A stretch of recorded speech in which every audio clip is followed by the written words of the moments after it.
Tonight, let's read Snow White and the Seven Dwarves from Walt Disney. Long ago, in a faraway kingdom, there lived a lovely young princess named Snow White. Her stepmother, the queen, was cruel and vain. She hated anyone whose beauty rivaled her own, and she watched her stepdaughter with angry, jealous eyes. The queen had magic powers and owned a wondrous mirror that spoke. Every day she stood before it and asked, "Magic mirror on the wall, who is the fairest one of all?" And every day the mirror answered, "You are the fairest one of all, O queen, the fairest our eyes have ever seen." As time passed, Snow White grew more and more beautiful, and the queen grew more and more envious.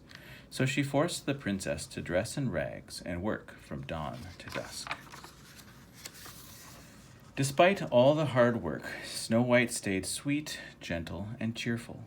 Day after day she washed and swept and scrubbed, and day after day she dreamed of a handsome prince who would come and carry her off to his castle. One day, when the queen spoke to her mirror, it replied with the news she had been dreading.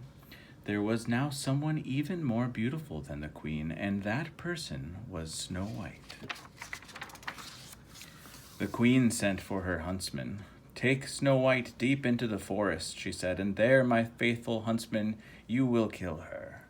The man begged the queen to have mercy, but she would not be persuaded. "Silence," she warned. "You know the penalty if you fail." The next day, Snow White, never suspecting that she was in danger, went off with the huntsman. When they were deep in the woods, the huntsman drew his knife. Then suddenly he fell to his knees. "I can't do it," he sobbed. "Forgive me." He told her it was the queen who had ordered this wicked deed.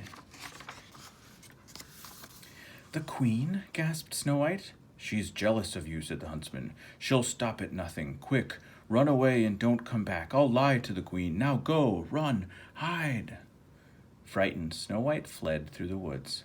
Branches tore at her clothes. Sharp twigs scratched her arms and legs. Strange eyes stared from the shadows.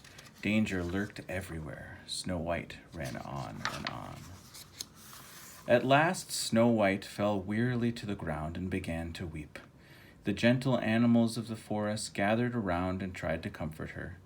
Chirping and chattering, they led her to a tiny cottage.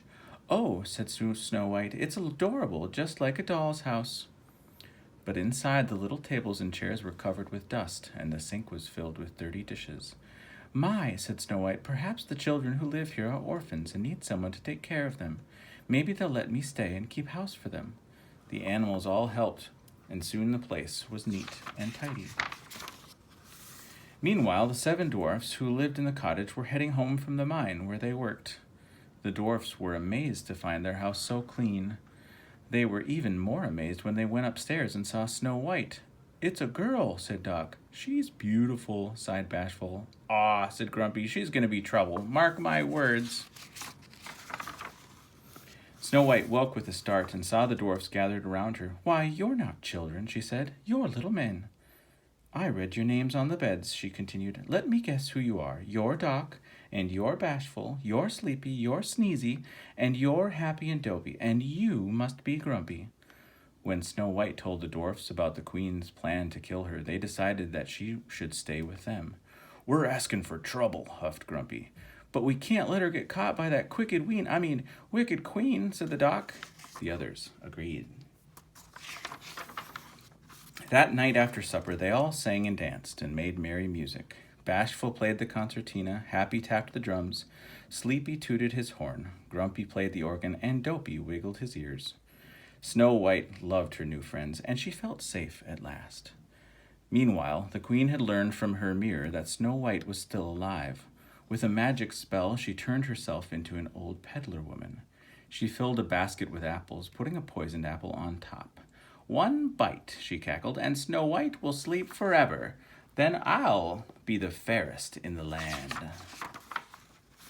The next morning, before they left for the mine, the dwarfs warned Snow White to be on her guard.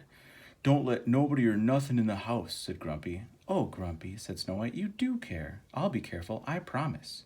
She kissed him and the others goodbye, and the dwarfs went cheerfully off to work. A few minutes later, the queen came to the kitchen window. "Making pies, dearie?" she asked. "It's apple pies the men love. Here, taste one of these." She held the poisoned apple out to Snow White.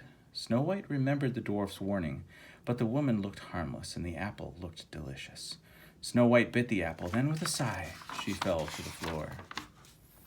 Told by the birds and animals that something was wrong, the dwarfs raced back to the cottage. They saw the queen sneaking off, and they ran after her.